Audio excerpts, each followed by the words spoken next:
Then we go after this. Hello. What are you?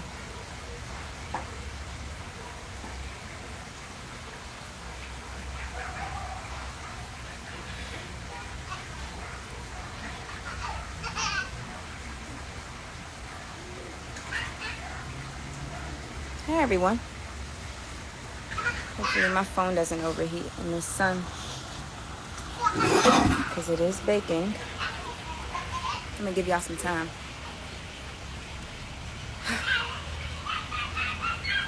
Thank you.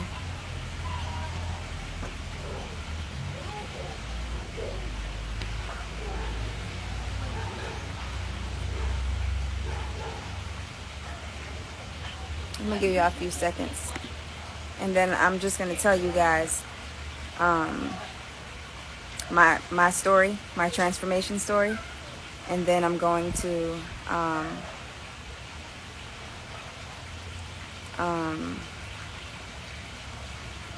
tell you how it changed the trajectory of my life. This new technology that I'm going to introduce you guys to. Sorry, I got a message that conflicted with my my ability to communicate. But anyway, yes, this live is going to be about this new technology that was introduced to me that changed the entire trajectory of my life. And I'm going to talk about how I've integrated it into my work, which is very, very powerful. You guys know my work is something that's just like, oh my God, but paired with this is next level. I feel like my work was just a diary, you know. It was my gifts and my abilities, from time traveling to the Akashic records to just a bunch of different things that I had access to, but it didn't necessarily mean that I had control over my ability to jump from one plane to another. Control over that ability is the ultimate freedom. That's what ascended masters do. And a lot of us are just literally 2 seconds away from doing it. Like, we're already having the signs and the shifts and we're already there, but we just don't have the technology. And I think this is actually why a lot of powerful people just never get to that point unless they sell out or sell their souls. And selling your soul pretty much gives you the illusion that you can jump the timeline at will, but you bought your way into being able to exist on planes that you otherwise wouldn't be able to karmically afford, hence celebrities and things. So let me just jump right in and tell you guys where this began. As you guys know, I teach an 8-week shamanic initiative called the Fulfillment Code.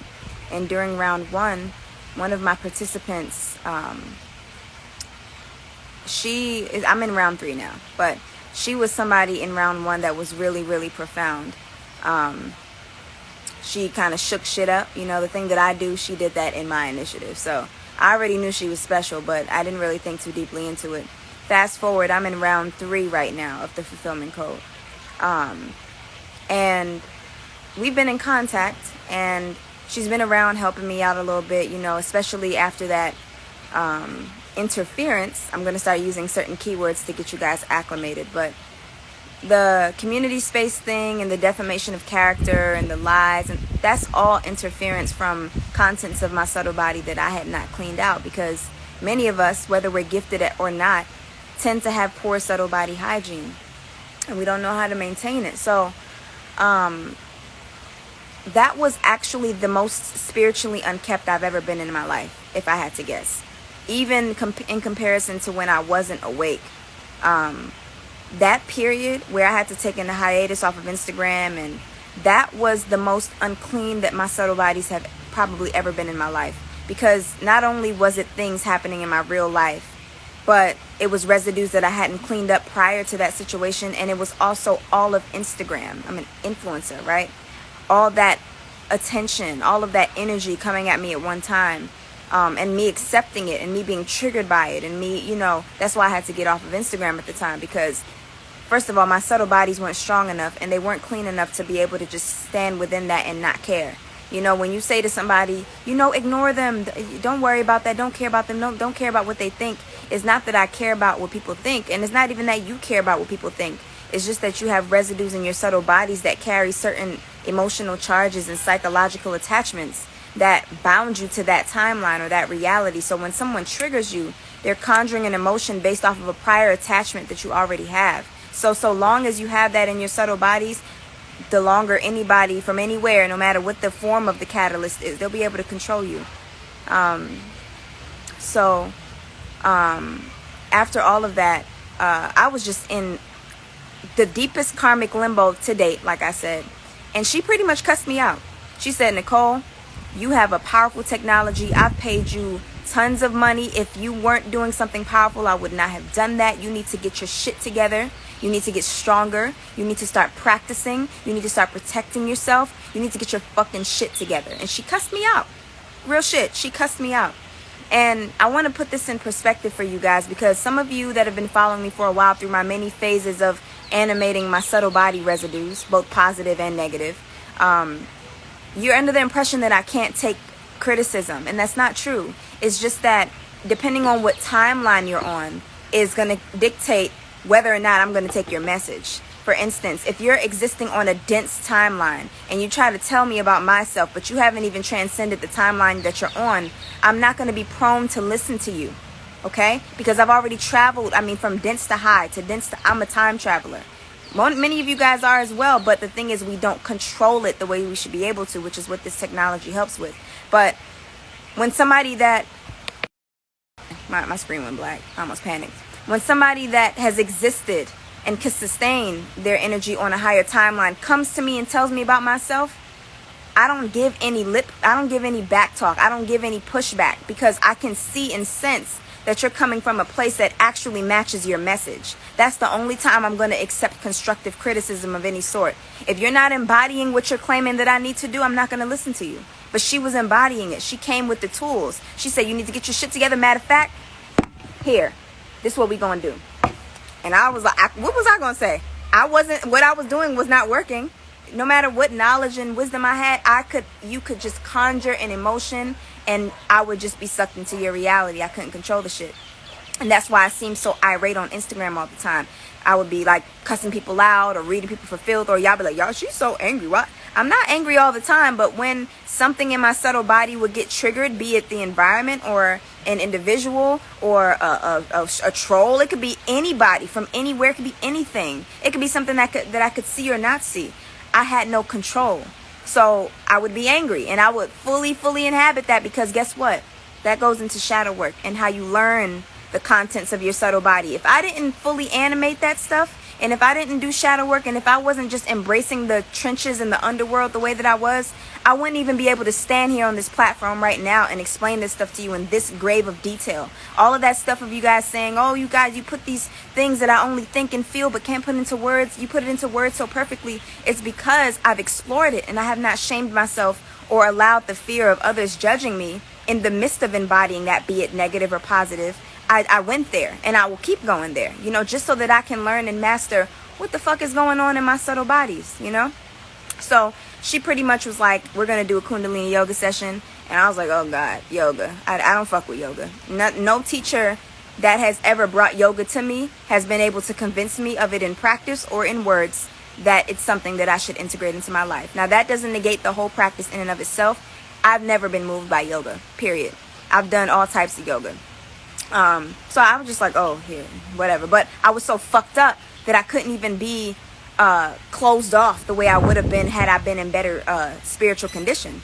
So I show up. She literally like not handcrafts. They're obviously exercises from lineages long before her. But she put together an array of exercises that she felt were appropriate for me.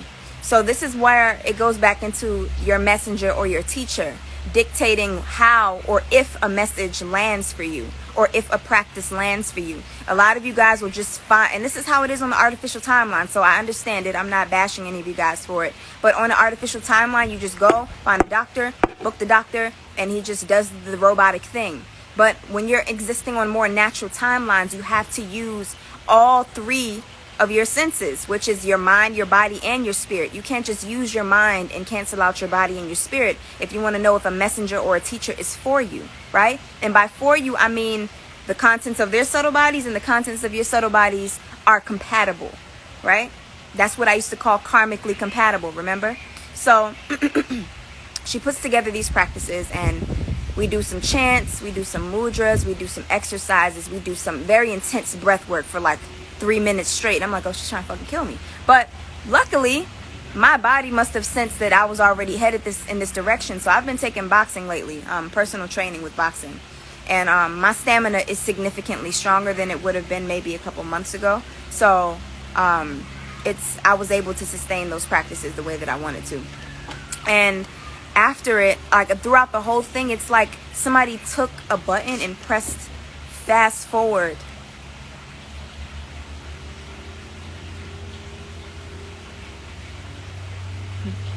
This little kid just wrote me a note and slid it to me.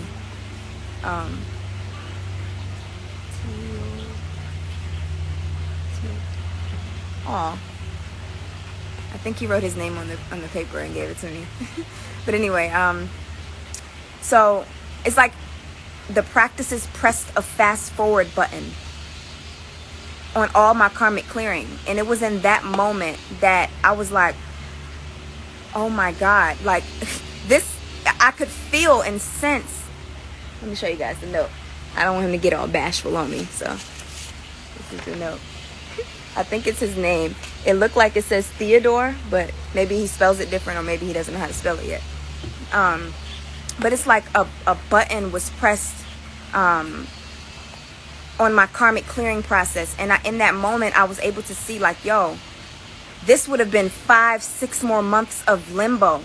Like I could sense it. It would have been 5 to 6 more months of just looping around in these icky emotions and trying to keep my head above water, and then getting sucked back in, and then having a person come with some negative something that's just reinforcing and mirroring the contents of my subtle body and what needs to be cleansed. If you're interacting with a person and they send off your nervous system cues, that means that your subtle body needs work. And in the artificial grid, or on the artificial timeline where we work 9 to 5s and we go to the hospitals and we go to the government and the law offices, we're not put in a position to be able to honor our nervous system cues. Or guess what? We go to the mental institution. That's where we go when we finally want to respond to our subtle body contents. Even going down to possession and losing your mind. That is what the body does. The Trinity, not just the physical body. The mind, body, and spirit. If you don't take care of it, if you don't listen to your nervous system cues, it does a hard reset. And this is what people experience as awakenings, mental breakdowns, psychosis, manic episodes. What else? Psychotic breakdowns. This is a hard reset. They might even not even go through that. They might have a near-death experience where they lose all their goddamn memories, so that all they have is the present moment. So that experience on the artificial timeline is like, oh no, you don't remember anybody. But on a natural timeline, it's like, wow, you're able to be fully present. And now you're not a slave to time anymore. That's what all of this is about. Reincarnation, karmic clearing, healing. All of it, if when done properly, this is why I say it's a time to be alive, because we just exited the craziest, most treacherous cycle. And now it's like the collective subtle body of the collective consciousness now has what I will even want to call little loopholes or little backways to where these more sacred, more advanced technologies can actually land the way that they've been wanting to land this entire time. So many of you, for instance, have been doing Kundalini yoga this whole time. You've been doing breath work this whole time, but it has not been landing properly because of a variety of elements, which we can get into later. But again, back to when I practiced it, so many different profound things happened. I cleared out all of the gunk, meaning residues, meaning emotional and psychological attachments. All of that from my entire waking life was cleared out. And then I was able to, I even realized that I wasn't even connected to my earth mother. That's how real it got. And then I connected to one of my mothers from my star system, or my original bloodline, which is why I'm able even to tap into stuff of this caliber. You know, my cerebral capacity is not operating at 10%, if you haven't guessed by now. I'm probably more so at 20, 25. Like, I'm not at 10%. I think the typical person, agent on an artificial timeline, their brains operate at 10%. But those of us that are like climbing that ladder, if you will, which is not linear, not at all. So I jumped the timeline. This is what she was saying all before the Kundalini yoga session. Shout out to Julian. That's my teacher. If you haven't followed her, go and follow her. She's in my last post and the post before that. She changed the entire trajectory of my life. And y'all know I be like looking at people like, you can't teach me nothing.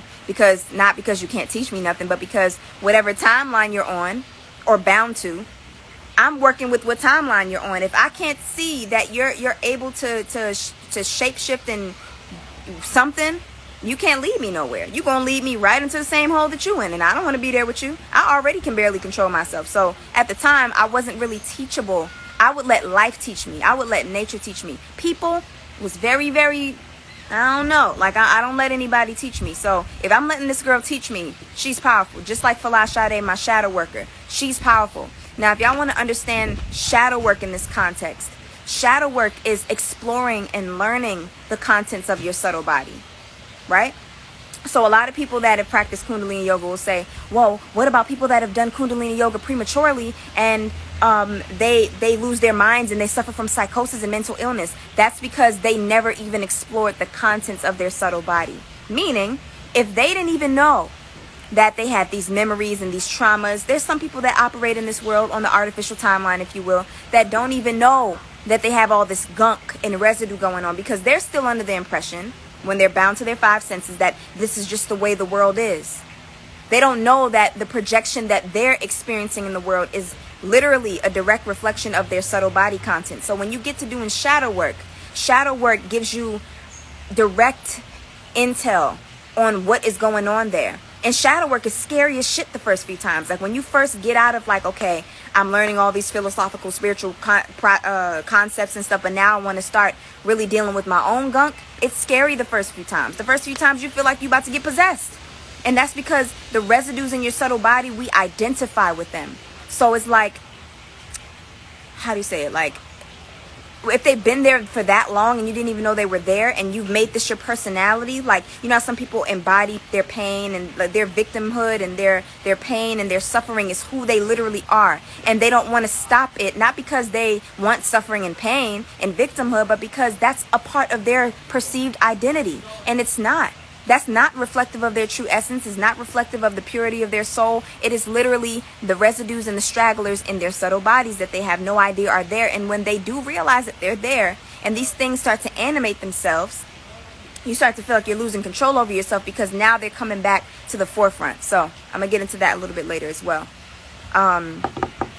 So these are not psychotic episodes. It's just that on an artificial timeline where you only use your body and your mind, they don't know how to deal with integrating the spirit into that construct. So they send you to the mental home and they turn off those receptors, which is your nervous system, the neurons in your brain, and your immune system. They turn off the receptors that would in essence tell you that something is wrong and needs to be brought back into homeostasis. 360, mind, body, and spirit, not just physically.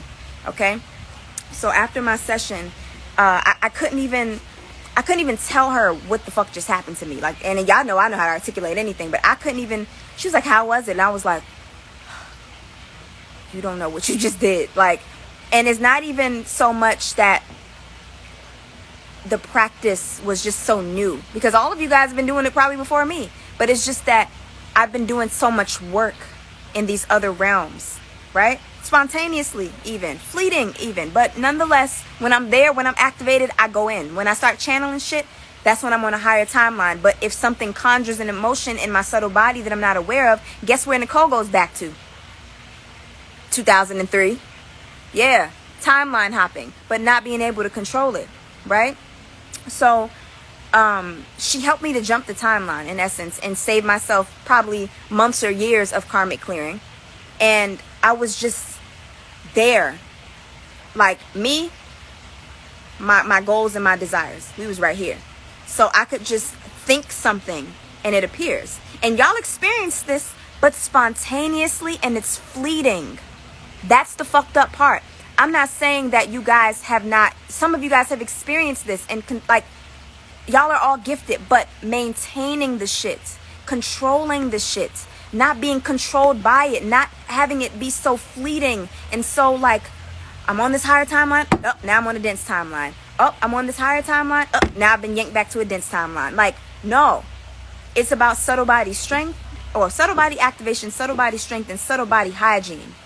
And a lot of you guys practice Kundalini yoga, but maybe we're under the impression that it was a one and done, right? Yeah, I'm going to do this, and no.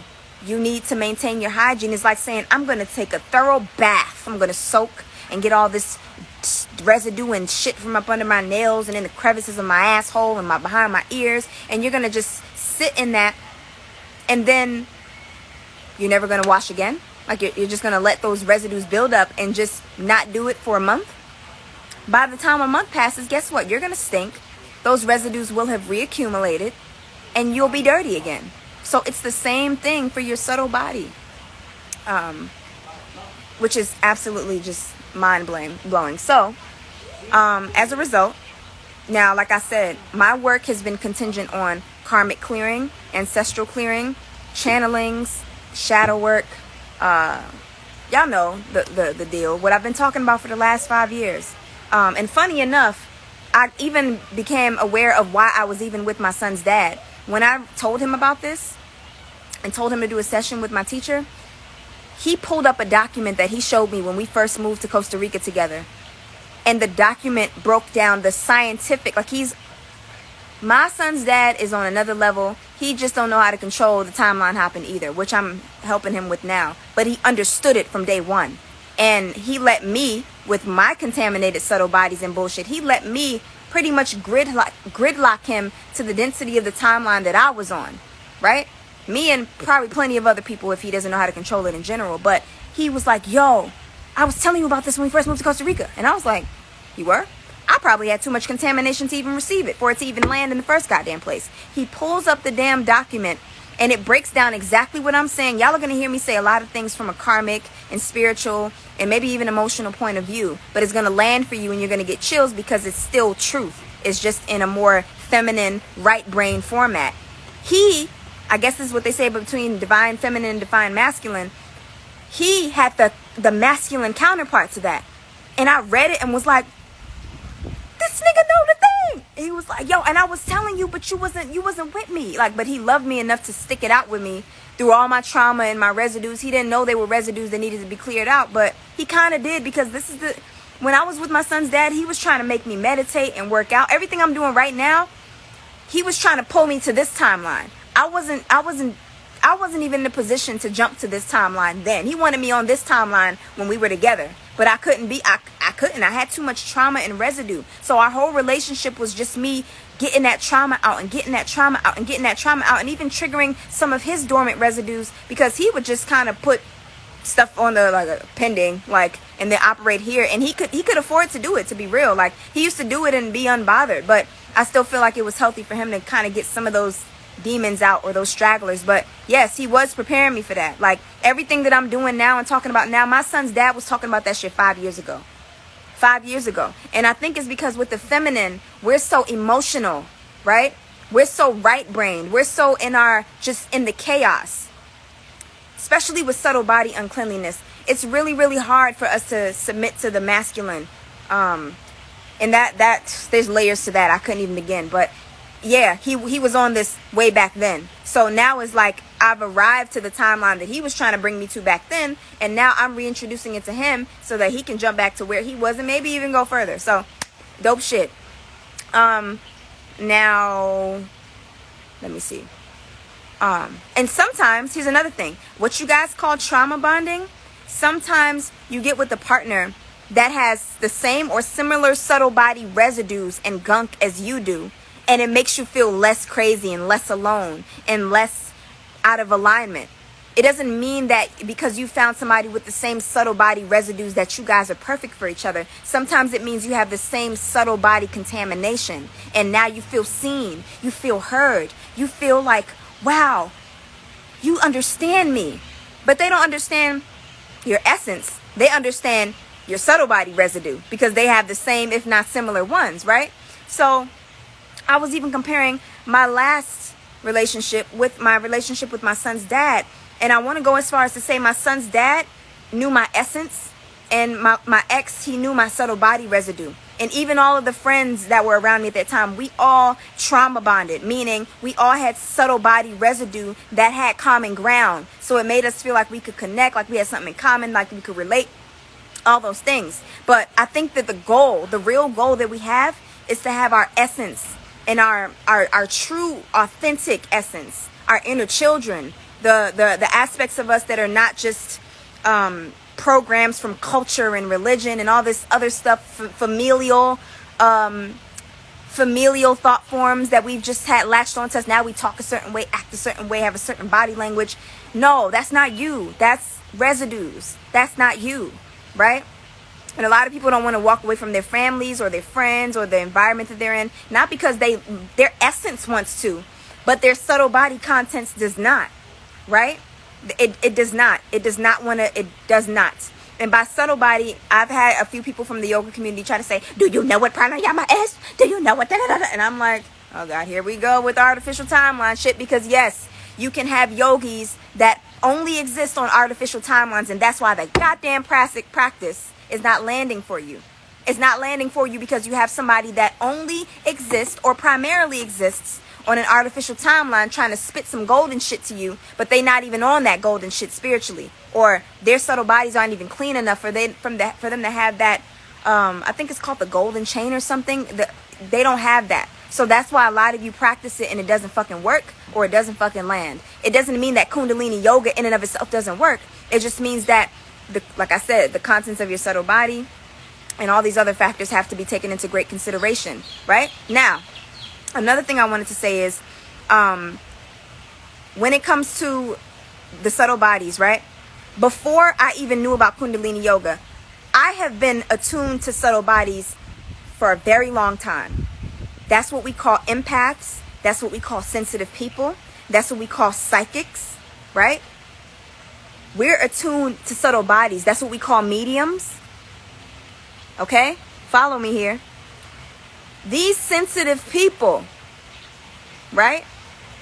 These sensitive people. This shit is fucking crazy. I done lost my train of thought. I have so many different forms of information coming to me right now. Let me slow down because I'm gonna get hype. I've been wired since I've been taught this practice. But anyway, these are the people that are attuned to subtle bodies, right? We don't need terminologies and trainings and certifications. We were born with it. Okay? The certifications and the terminologies are for people that are being gate-kept on artificial timelines. For you to be able to teach it on an artificial timeline, you need to get this certification. Okay? All of y'all know who is a real teacher in these other realms, alternate realms, and who is not. You know when you go to a yoga class when it has not moved anything inside of you. But if you hop on a fucking Instagram app and watch somebody talk like me or like the New Orleans healer or somebody that's attuned to subtle bodies, right? When you hear these people talk, you get more activation and more downloads and more clearing than when you went to the goddamn certified yogis class. Why is that? And if you are gridlocked to an artificial timeline, you'll go and say, oh, well, you don't know the terminology, so you're not qualified to do. No, I am overqualified. That's why I don't need to get the certification. And furthermore, I've been teaching this for years. I'm just not gatekept. You can't gatekeep me. You can't gatekeep God's children and the gifts and things that they come with. We're born with those things. We're born with things that y'all literally go and get certifications and attunements for. And we were born with it and it drove us crazy until we at least got off the artificial timeline enough to be able to, you know, work with some other element in nature. Why do you think I'm in Costa Rica? Yes, there are artificial timelines out here, but the natural timelines out here overpower the artificial timelines. They overpower them. That's why when I get on my Zooms and my lives and all that and my connection is fucked up, yes, nature still overpowers all of that dense five senses slave to time shit. It's magical. Not because you're not magical, but because it literally shows you what you are. And if you spend enough time secluded in nature, guess what starts to happen? Your hands start to vibrate. Anybody that's been isolated in a mountain knows that. When I was in the mountain of Honduras, guess who learned Reiki? By way of the trees and the soil. Me. When you go to a teacher She has been taught to attune herself to what nature already has. And that's why the Get Back to Nature movement was so powerful and so important. Because we needed to understand what we were. We forgot. Even if you go back to the artificial timeline, you will never forget what you felt in them trees. And your nervous system cues will be more precise. They'll be a lot more sharp when you spend exponential times in nature. Or exponential time in nature. Right? So that's my spiel on Kundalini Yoga, my teacher. Maybe you having a teacher that doesn't work for you. And that's another thing. Somebody told me everything's not that black and white. But it is, though. With subtle body contamination, that's what literally creates the gray area. That's what creates the paradox. That's what creates the inability for us to be one and to be a collective consciousness and to unify.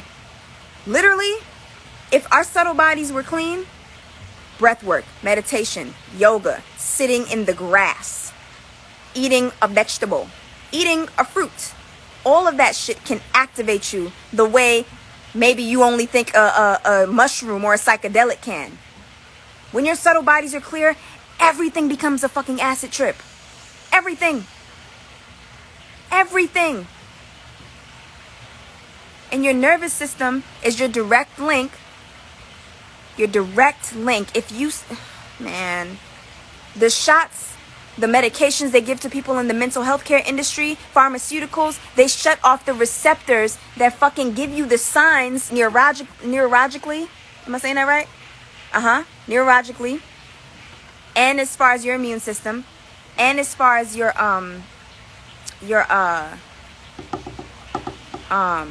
subtle bodies, it shuts off those receptors. All of those things communicate, right? When one receptor, I don't give a fuck where the receptor is, those three things all work in unison, just like your mind, body, and spirit operates in unison, right?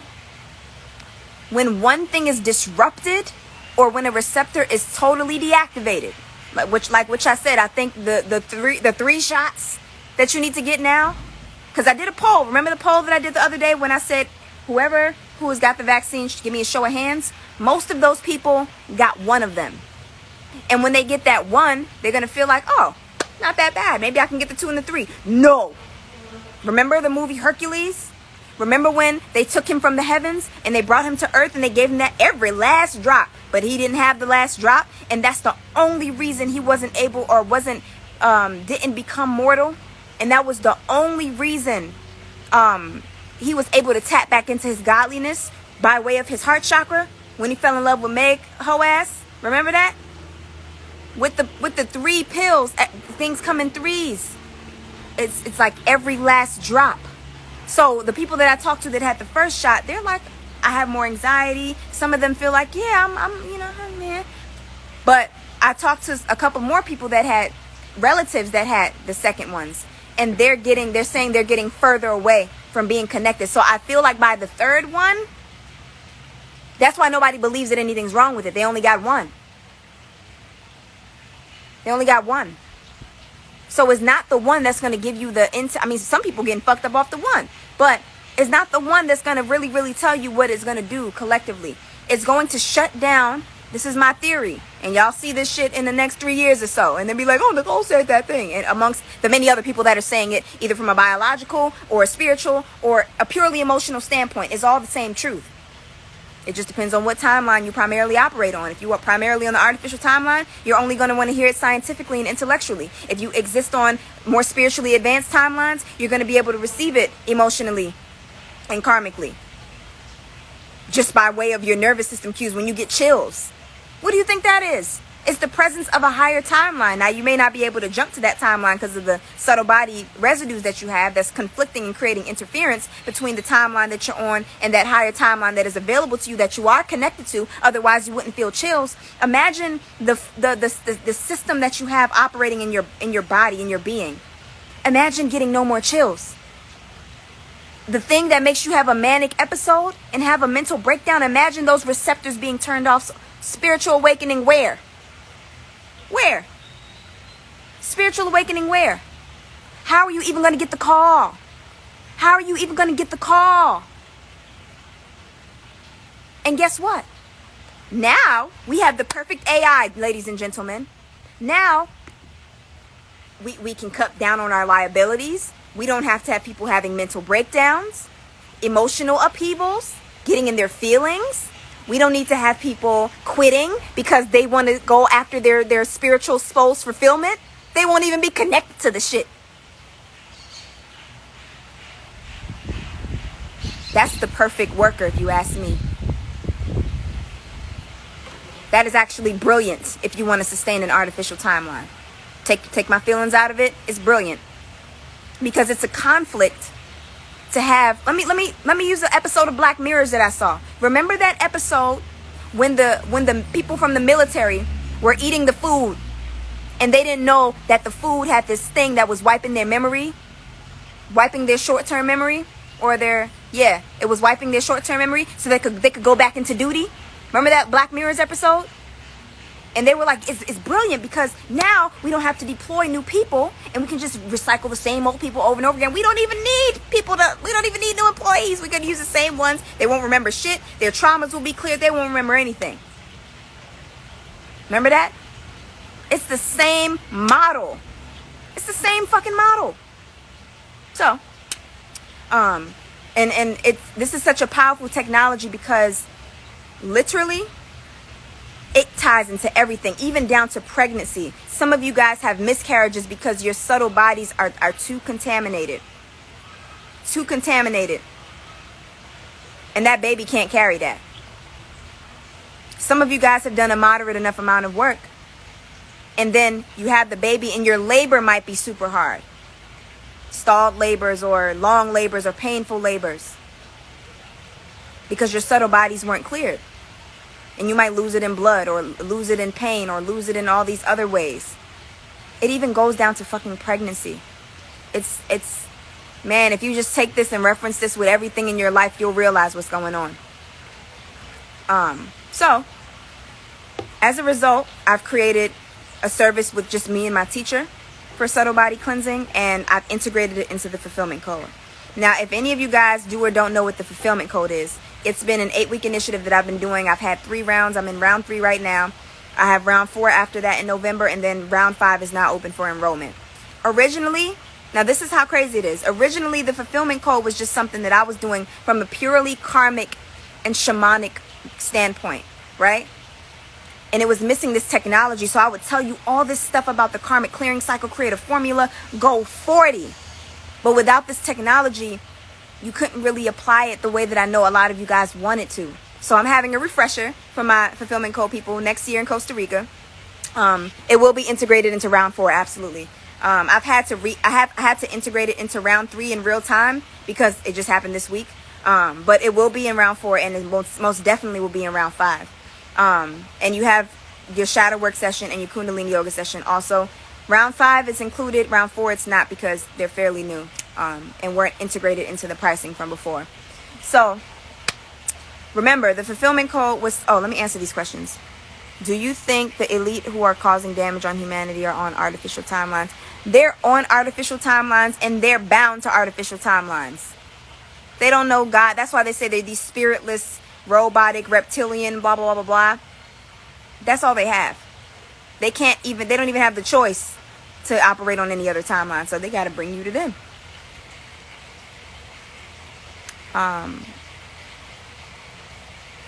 Or working in their subtle bodies and taking advantage of the Walking Dead. They just know how to I would guess that they know the science of manipulating subtle bodies. Like those people that get killed for exposing things, that's because they didn't know how to timeline hop. They found out who the elite were and what they were doing, and they were still bound to that dense timeline. So on that timeline, they got you. You got to be able to timeline hop and shapeshift accordingly to be able to do work and spread it at this level. That's why my teacher was saying you need protection. You need to get stronger. You can't do this weak shit with the type of work that you're doing. So that's why I have to practice this practice every day, all day, constantly. Right? Now, what do you make of those who want to interact in this zombie world? Freedom of choice, willpower. Ain't my business. I'm not even judging y'all. Like, I'm not mad that anybody got the vaccine and devastated. That is your life's path. Do you. My feelings are not hurt about it. I'm really not disturbed by it. It's part of the game. Charge it to the game. That's the earth realm for you. You were born with free will, and you can do what you please with it.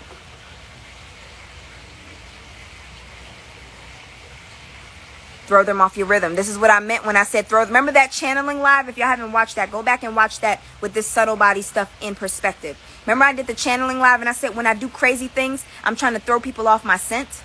That was me doing crazy things to clear certain things of my subtle body so that the person couldn't connect to it anymore and hijack it anymore. So for instance, now this is just only a quick fix. This doesn't mean that it can't get recontaminated, but this is what I was doing for the time being to get by. So let's say I'm having an interaction with a person and they do something that's literally a product of my subtle body and cleanliness, and I wild out. I pull up to their house, I'm trying to fight, I get crazy, and by the time I finish, I'm lightheaded and I'm light and I feel great. I don't regret a minute of it. I purged that residue in that moment. I purged that. I let it out, right? And so now those residues that would have tied me to them or allowed them to just puppet me, they can't connect to them anymore.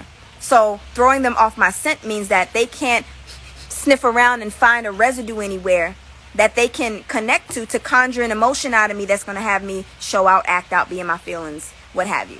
Okay? And if you want to take it to that's why I said the government, your toxic friends that are gridlocked to artificial timelines, your family members that are gridlocked to artificial timelines, they're all of the same goddamn tree, in my opinion. Because if you got somebody that's bound to the artificial timeline, you can't connect to them.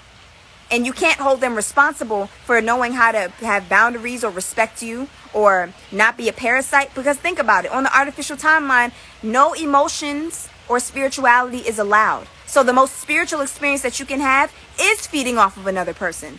Oh God, and if it's a person with a light body, with a lot of energy and it's just bubbly, those are the ones that are targeted first for life force. Because you're not in a regenerative environment to have replenished life force energy. So you have to feed off of everything in your environment, right? You have to find things with a lot of energy. It's not about positive and negative. It's about something with a lot of energy. When I was really negative and crazy and chaotic on here, I had a lot of energy. That's how my following got so big. It wasn't about, I wasn't positive. But if I was also positive and had a lot of energy, people would try to drain me and take advantage of me. And if I didn't understand the subtle bodies, I'd be like, you guys are parasites. Bro, it's normal to be a parasite on an artificial timeline. Where else you going to get the energy from? Ain't no nature. You can't be in your emotions. You can't clear your subtle bodies or you're going to be put in an institution. You can't express yourself or you'll be judged or be abnormal or be weird or be an outcast. That stuff is not allowed. And that's your raw essence right there. So if we all got to suppress our raw essence, what else is going to feed us spiritually? One another.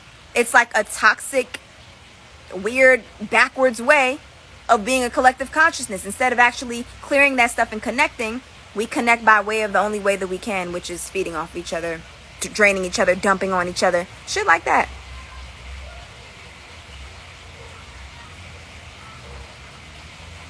All right. I can't answer too many of you guys' questions because I'm going to have to go soon. So maybe some of you guys' questions will be answered inevitably through me reading these excerpts. But I just wanted to give you guys an update on the nature and the caliber of my work, because a lot of you guys love my work, but a lot of you guys, it was missing something. And you might have felt totally fulfilled with my channelings, but that feeling was something that I could feel as the person giving you the messages, and I didn't like it. But now that there's no more ceilings, let the games begin. So the Fulfillment Code is a sacred 8-week initiative with the Shamanic Foundation, because I was born a shaman, so I had those things integrated, that guides people through the uncharted territory of their inner world. Okay? So if you're not aware of the territory in your inner world, or the uncharted territory, I said uncharted because a lot of you guys don't know what's going on in your subtle bodies, your subconscious, none of that. So when it finally does peek its head, guess who's having a manic episode? You. Guess who has anxiety? You. Guess who sinks into depression? You. Because you don't know your inner world with the intimacy that you should. You want to get to know your man or your girlfriend or whomever, these celebrities, more intimately than you want to know yourself, right? And that's a detriment, spiritually speaking. So by getting acquainted with the condition of your subtle bodies, navigating artificial versus natural timelines, and learning how to jump these timelines at will to avoid karmic loops, or what I call karmic limbo, We are freed from the blockages that prevent organic fulfillment. And when I say organic fulfillment, there's spiritual fulfillment and then there's worldly artificial fulfillment. Worldly artificial fulfillment, status, popularity, fiat money, validation, externally speaking, etc. Natural fulfillment, being content with yourself, being happy with yourself, attracting all forms of abundance, having an open channel because of subtle body cleanliness to receive. And you know, it's funny because on the artificial timeline, people will say, what's for me, what's meant for me is for me and it's not going to miss me. It might miss you because you have to, those words, those affirmations have to be matched in the condition of your subtle bodies. You can't just say it and then think it's going to land. And if it does, you're bound to time right now. As a person primarily operating on an artificial timeline, you're bound to time, meaning you're primarily bound to your five senses. And if at any moment you do get to spend time or experience life from your spiritual lens, it's spontaneous and it's fleeting. Yeah, I had this awakening and and then back in your density, and you can't control it. And that's what this technology helps with, right? So now, I remember I went on this rampage and I made all this content of tweets where I was just saying, y'all, hybrids, artificial timeline. Those with a spiritually advanced DNA, whether it's active or not, I would put them, well, let me actually make it more complex. Think of a spectrum. Here's the natural timeline. This is nature, your spirituality, clear subtle bodies. And this is the artificial timeline. This is status. This is intellect, purely intellect and intellect only. Being bound to your mind and your body, that kind of thing. And then in the middle, I would say, is those that either have dormant spiritual technology. So it might be mistaken that they're on the artificial timeline, but they just need an element. Some element, be it me or the tree. They need an element to awaken some kind of something or clear something out in their subtle bodies so that they can receive messages that they've been getting the whole time, but they've been bound to their five senses. So it's literally blocking. It's not landing. Okay. So you got this spectrum, right? And I remember I was going on and on and on and on and on because I was in that channeling where I was making all of the tweets. Remember last week I just made like 50 at a time and I was just going 40. I was like, oh, you activated today, huh? Yeah, I was like this from natural timeline to artificial timeline. I was doing this, and like I had never been able to sustain it. It was like I was double dutching between the two fucking timelines. And because I usually get emotionally conjured to a denser timeline against my will, like many of us, I got all of it out while I was able to, because I knew already that I didn't have this technology intuitively. I knew that I didn't have this technology yet, so I knew that at any given moment I might be yanked onto a denser timeline and then I wouldn't be able to channel that information. So while I was on that, able to double dutch, you know, when you double dutch and you find that momentum and that thing, you know how you in there and you kind of in the zone. When you double dutch, is the same reflection of what I was going through spiritually. So there's two things that I want to say. If you want something personalized, because here's the thing, after you work with me in any of these regards, you should not need any spiritual anything anymore ever for the rest of your motherfucking life on this timeline, your waking life, if you will. You should not need anything. Nothing. The only reason, listen to me, the conscious community and the community that says you got to fix your diet, you got to study, you got to learn, that's when you still on the artificial timeline and you want to protect yourself. Okay? It's a level of empowerment from just being dense and unaware, but it's not up here the way they present it. You're still pretty much bound to your intellectual faculties for the most part, right? So when you're changing your diet and you're meditating more and you're, doing what you're doing, it's for more protection because you are bound to an artificial timeline. And if you're going to be bound, maybe you need to wrap your head. Maybe you need to watch your breathing. Maybe you need to watch what you eat. Maybe you need to know what the ingredients are in your food. Because your spirit isn't fully there yet. It hasn't fully activated yet to tell you these things without you even having to know the ingredients. Right? So that's like a stepping stone to where I'm trying to get you guys to right now. It's a stepping stone. You don't stop there. And this is why a lot of people get lost in limbo there. Because it's like a trap for the ego. I'm not gonna hold you. The conscious community, who knows more, in a cesspool of spiritually dormant people that only have their intellectual faculties to reference, you're a god if you say something they've never heard before, because they're not tapped into their own spirits yet. That's why girls are joining cults. That's why people are following fucking cult leaders and getting raped and all that other shit. That's why. And what you did on the artificial timeline, without your spirit being intact, when you were totally unaware spiritually speaking, you kind of deserve it. Not deserve it in a way that you deserve it, but no, seriously. Because if your spirit was intact, that would have never happened to you. So it's a part of the process. Low key, the painful rape or experience or whatever you go through is going to serve as the catalyst for your spirit to be like, whoa, bitch, hold on, what the fuck is going on here? Who are you? Now you awaken. That probably had to be the extreme thing to happen to wake you up. In some cases. In some people's cases. In my case, maybe not. Some people, yeah, unfortunately. And if you want to understand more about why, that's where ancestral work comes from. That helps you. Oh, matter of fact, I know my subtle bodies, but what's this? I ain't never even been raped before. What's this fear?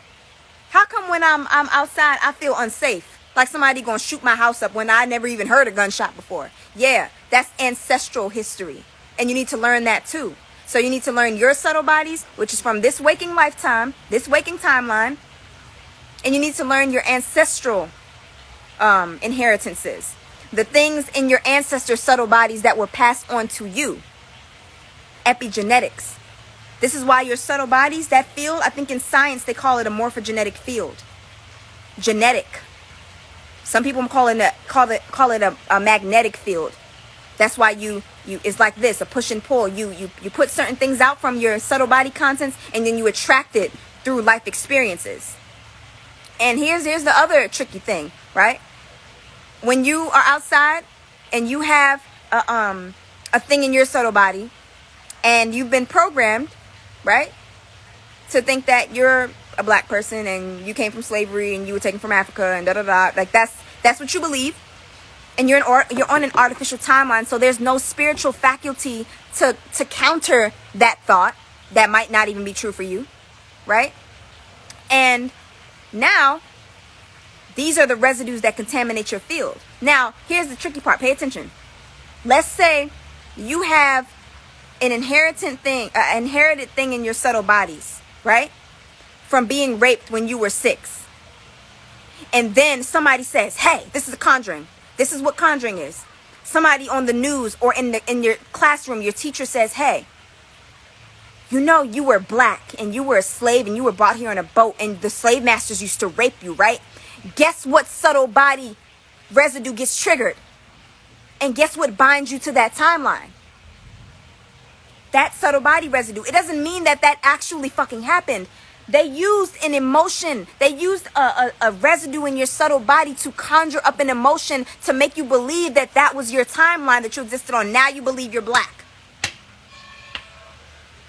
Now you believe that you need to fight the system. Now you believe that you need to do this, and this, and that. Without your spiritual faculties intact and without having access to your lineage, you just get yanked across timelines.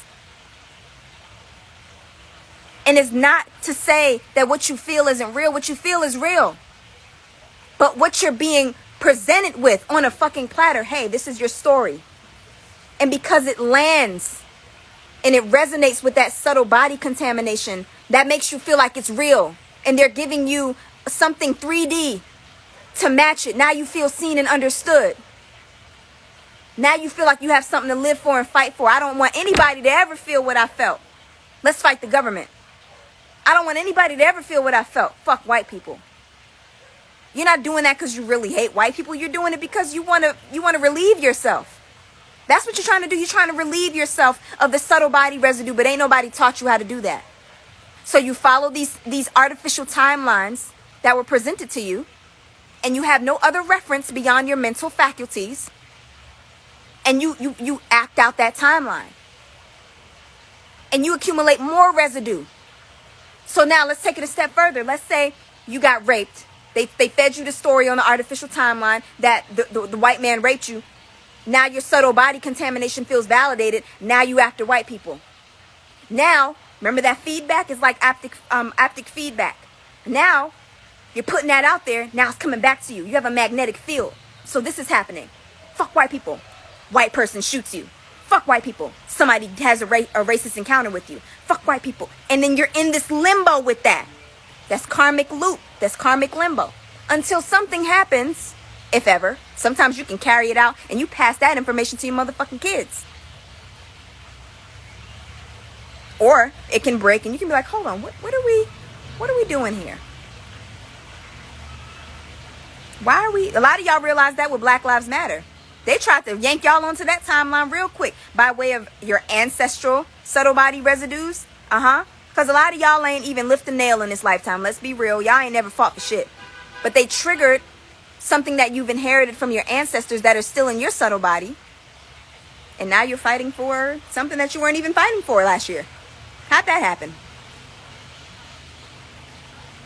So, this is why this work is vital to breaking reincarnation, to not being a slave to time anymore, etc.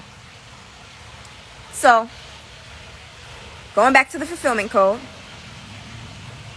if you may align with this, if you like my karmic depth stuff, my shamanic work, my shadow work, my ancestral work, and you want to learn the significance of subtle body hygiene as it pertains to your ability to align directly with your soul's desires without karmic interference.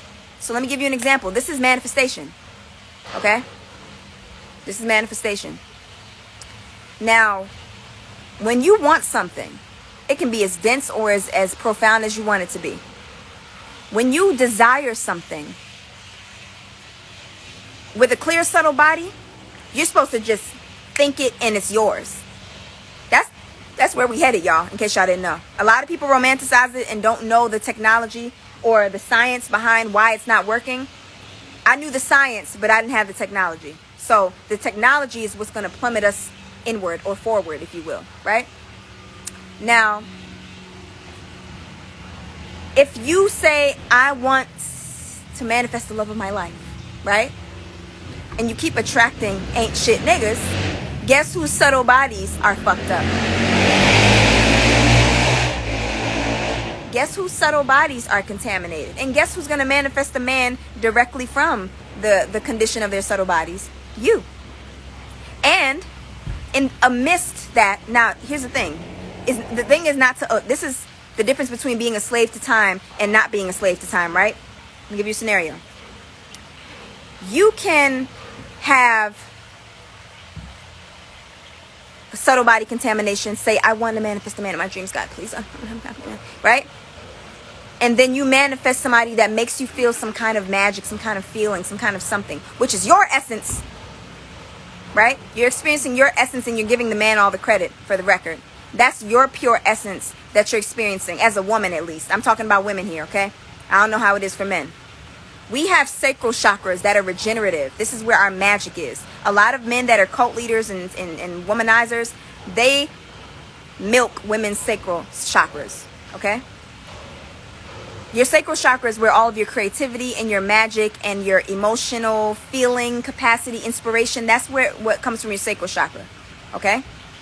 Now, when you fall in love, you're experiencing the contents of your own sacral chakra as it brings certain things out of the man, okay? So let's say this is the magic you have. And you look at a man, maybe he looks good. Maybe he has a big dick. Maybe he has something that you like. And it triggers your sacral energy to make you feel things. And then when you start feeling those things, he starts to shape-shift into something that further reinforces what you feel. Just like life does. Just like manifested reality does. It happens with people too.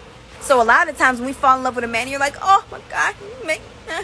Like the 90s captured that process very eloquently. And Brandy, fucking SWV, all that. You make me feel like na na na. I feel like that was the biggest spell work to make women feel like it was the man that had the power.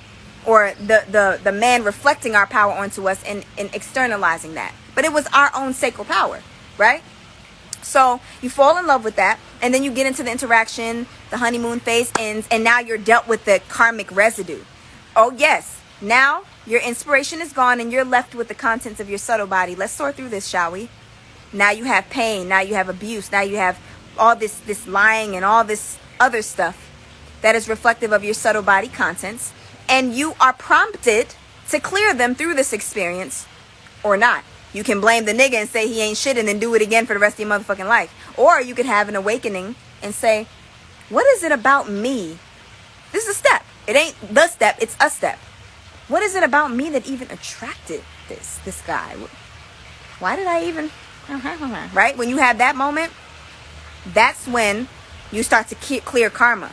And you start to process the subtle body residue. So check this. Now, subtle body residues, let's make it more intellectual, right? It's information. Let's take it back to childhood, right? When you were a child and you threw a tantrum, you had a perfect self-cleansing subtle body system. It was perfect. There was nothing wrong with it. You didn't want that shit in your field, and you didn't know how to say it, but man, I'm gonna throw this motherfucking chair. Word to Sharu. Sharu will flip over a whole motherfucking table to avoid something getting lodged in his subtle body, right? Now, remember that optic feedback? Let's say he flips the chair over and let's say I pop him. Guess what lands back in his subtle body? And we do this hot potato thing. No, you take it. No, you take it. No, you take it. You take it. Right? Children know how to keep their subtle bodies clear because they're not slaves to time. They're not bound to artificial timelines. They're free until we enslave them. Right? So let's say you have something in your subtle body that suggests you're going to disrespect me. I'm your mother. And you got that from your mother. That memory, that information is in your subtle body too. So now you're going to deny him of the right to clear his subtle bodies. And with enough of that, enough of denying children of their sovereignty and autonomy, which I talk about in the fulfillment code when we get to the inner child, guess what starts happening? Whatever they felt that made them throw the tantrum, you don't allow them to feel that. You don't allow them to express that. Guess what happens now? It's stored in their subtle bodies. It's repressed. Now it's repressed information that can't be processed, because if they process it, they're going to get in trouble. And this is why the conscious parent teaches the child how to process it through breathing, through transmuting the energy, changing what they're paying attention to. It's the parent's job to teach them that. Guess who hasn't been taught that? Most of us. So we're just following the black mom, the disciplinary mom construct. Right? And so now, guess what? They're not being allowed to process information. All the subtle body contamination is unprocessed information. And we process information through breathing. Is a child breathing properly when they're getting beat? They can't even breathe. They can't even process. That's why you have to teach them to breathe it through properly. This is the information getting stuck. Shut up! Yeah, now it's stuck. And that's when the inner child starts to shapeshift into the shadow self.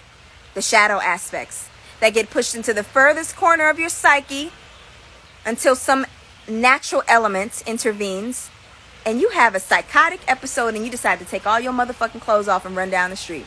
And people think you possessed. Yeah, possessed by your inner child who's here and who has come to save the day. Yes, you have been possessed. To get all that shit up out of your subtle bodies. And then you're taken into the facility. And then you get those receptors repressed and now you're a fucking zombie. Ask anybody that's bipolar or schizophrenic how that medication makes them feel. Nervous system cues. Yeah. Now you can't feel yourself anymore. The very thing connecting you to spirit is dormant. And you don't feel like yourself anymore. But now you get to function on the artificial timeline and be reintegrated back into society. And guess what that does to the inner child? Makes it worse.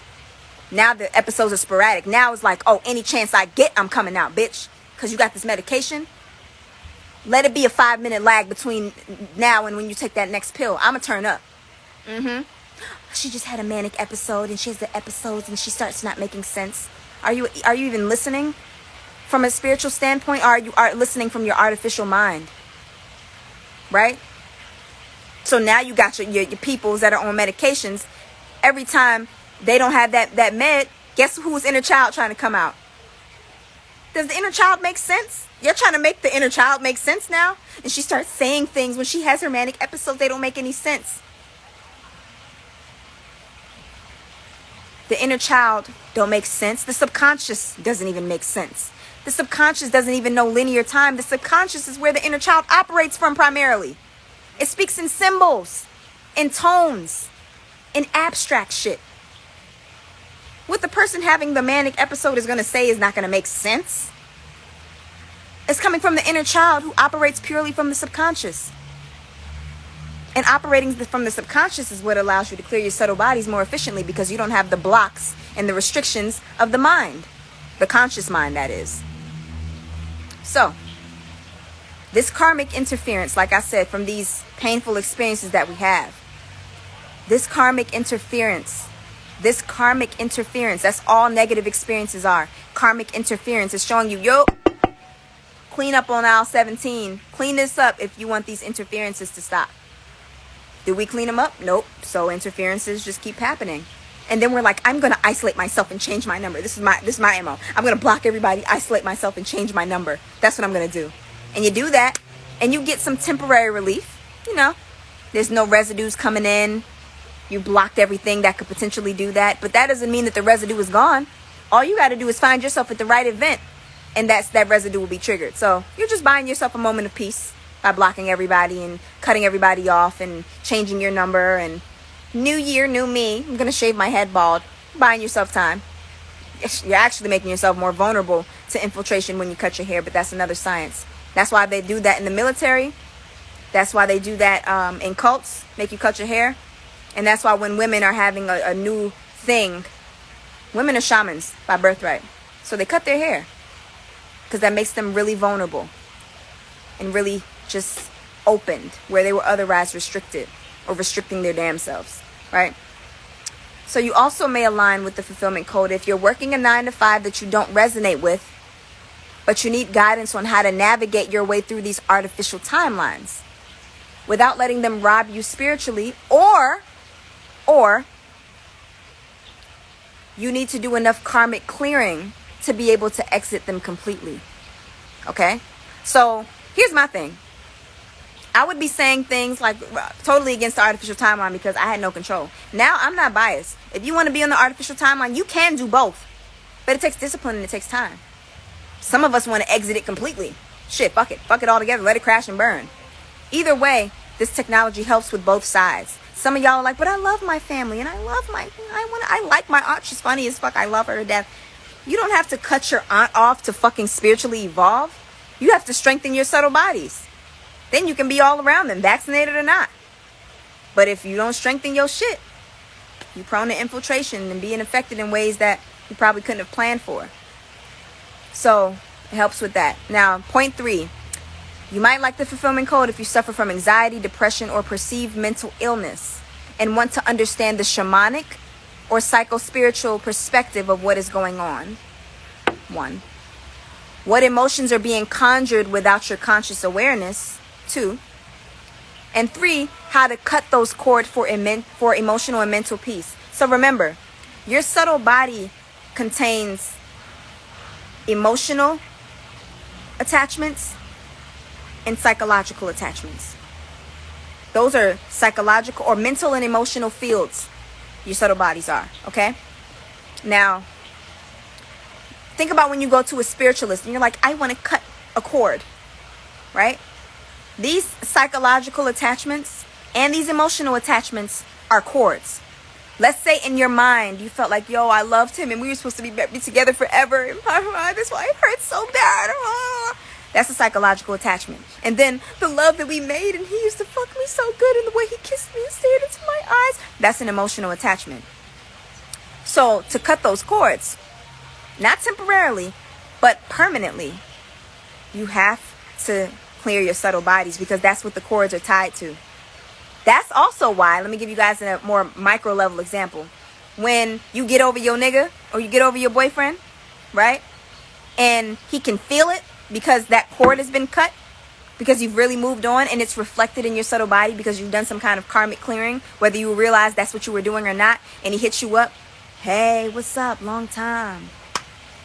And you're like, it's just like niggas have this extra sense that when we're over them, they hit us up. No, they feel that they are not lodged into your subtle bodies anymore, and they want access again. That was what defined you guys' bond.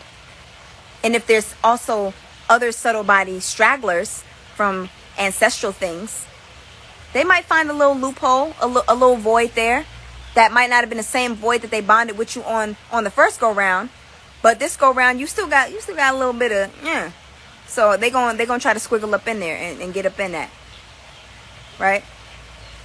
So also with the fulfillment code, if you want to be in a community of like-spirited people that can relate to where you are in terms of your karmic cycles and exchange relatable experiences with one another transparently and authentically without judgment, this is a safe space for that.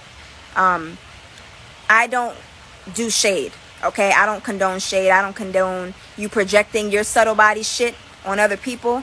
I keep everybody in check. And there's such an intimacy fostered in my TFC groups purely off the strength of understanding what's going on. Because a lot of people, they bump heads and they don't bond and they clash, not because they can't clash. We're a collective consciousness. We could bond very easily. This is what the Bible is trying to teach us to do. But we have subtle body contamination, right? So we can't connect like we want to. We only connect based on subtle body clarity or subtle body contamination. Take a wild guess of which one is defining your connections in your relationships, right? So in the group, when everybody's having that understanding fostered, sidebar, you can sign up using the link under my bio. Is in my link tree. It says the fulfillment code, and it is virtual, but we're having a convention next year in Costa Rica, so there'll be a refresher then. So you have a community of like-spirited people, and because of the understanding that's being fostered with everybody, there's literally no room for judgment, because now you know why you're judging. There's no room for, oh, was she because now you know it's you. You get what I'm saying? Whereas if you're in something else, or when you're in, I'm going to pin that. This is the best comment section I've ever seen in live. Whoop, whoop. But anyway, that's why these groups that I form with TFC are so sacred. And I'm going to create a big group for all the rounds so that when we have our convention in Costa Rica, everybody's already somewhat acquainted. Right?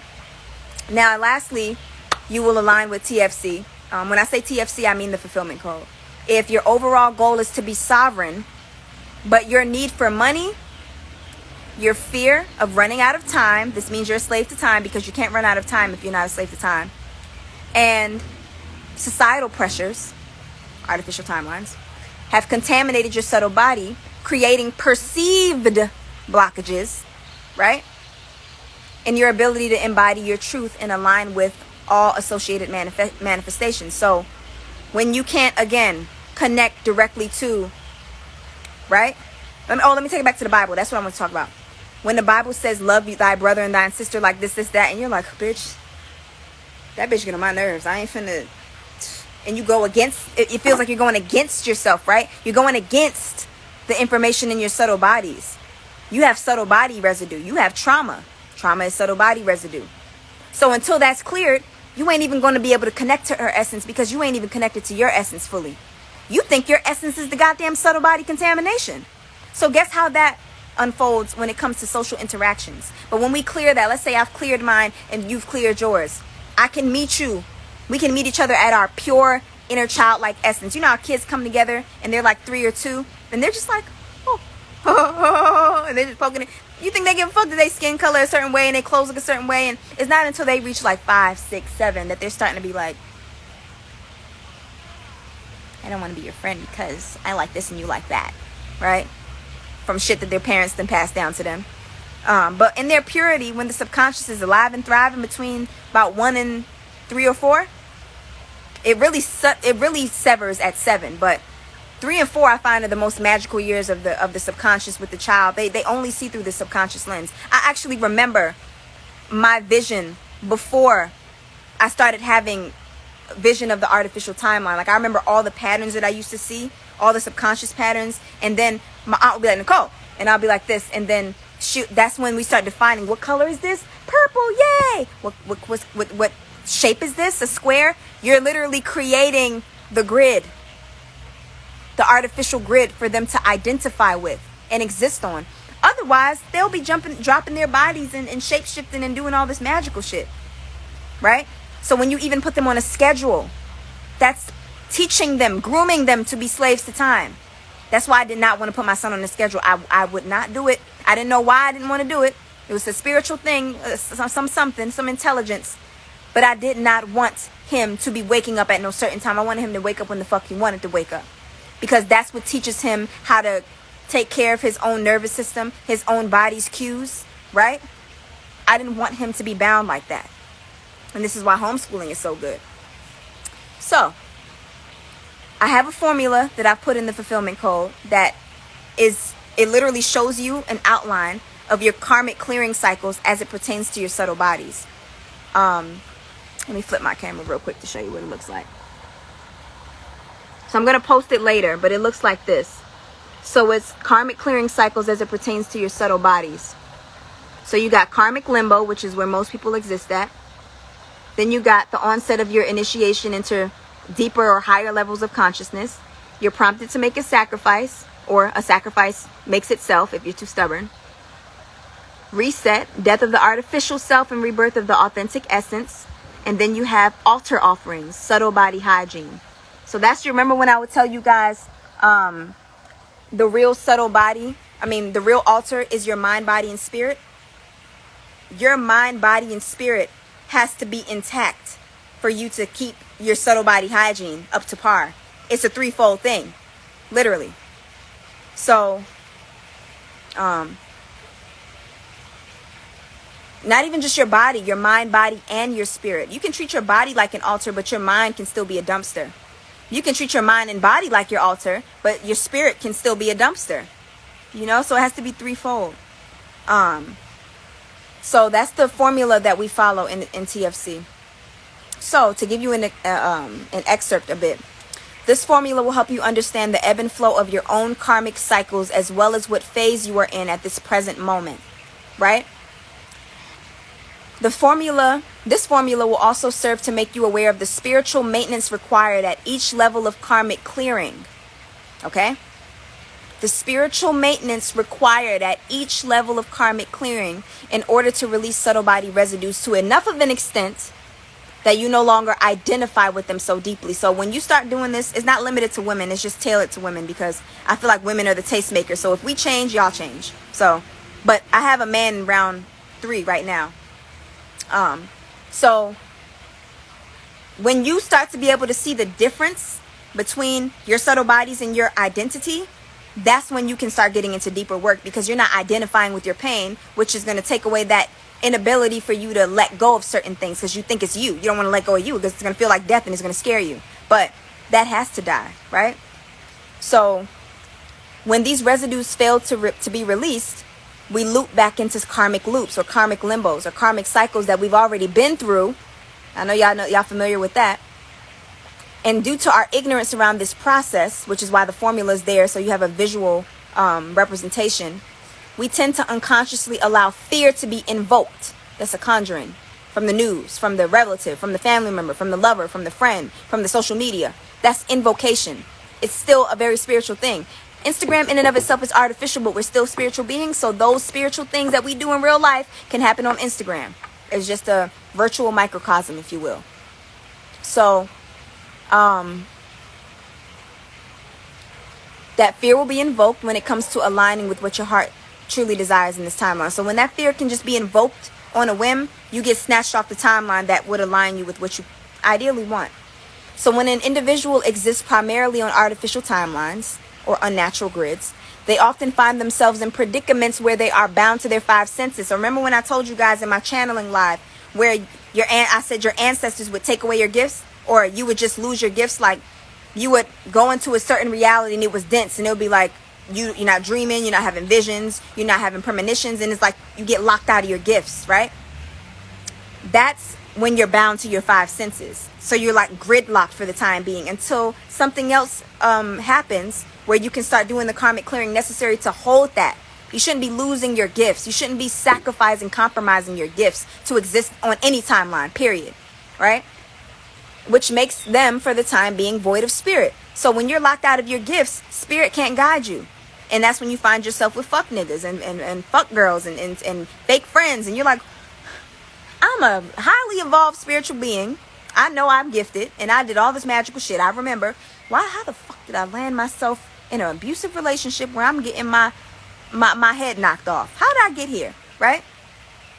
Your spirit is not there. You're disconnected from your own spirit for the time being. And it's not until some sacrifice is either made on your behalf or its own behalf, because sacrifices can make themselves. You can get an abortion or you can have a miscarriage. You can quit your job or you can get fired, right? It depends on how long you wait, your timing. So, without spirit, it is significantly challenging for an individual to tap into and trust their intuition wholeheartedly. They will struggle to timeline jump, which is accelerated karmic clearing, which is what Kundalini yoga teaches, and manifest beyond, this is the important one, and manifest beyond the laws and restrictions of artificial timelines, right? So right now, let's think about your goals, your dreams right now. I want a house in the tropics, and I want the dream man, and I want blah, blah, blah, blah. I want to live in an earth ship, and I want to be rich, though, and I want whatever your desire is, right? When you're bound to your five senses and spirit is not there because of whatever karmic contract you're in, right? And you're not able to, you don't have the technology to accelerate the karmic clearing process, right? Which is the technology I'm introducing you guys to in tandem with my work, which is putting it into intellectual and spiritual perspective. That's why you guys are getting chills and like, whoo, all that other extra shit y'all do, right? When you're bound to time and when you're disconnected from your spirit, right? You cannot, for the moment, manifest beyond the laws and restrictions of artificial timelines. So if you were to integrate this technology, you could jump the timeline and align directly with the dream that would have otherwise taken you 10 years on the artificial timeline.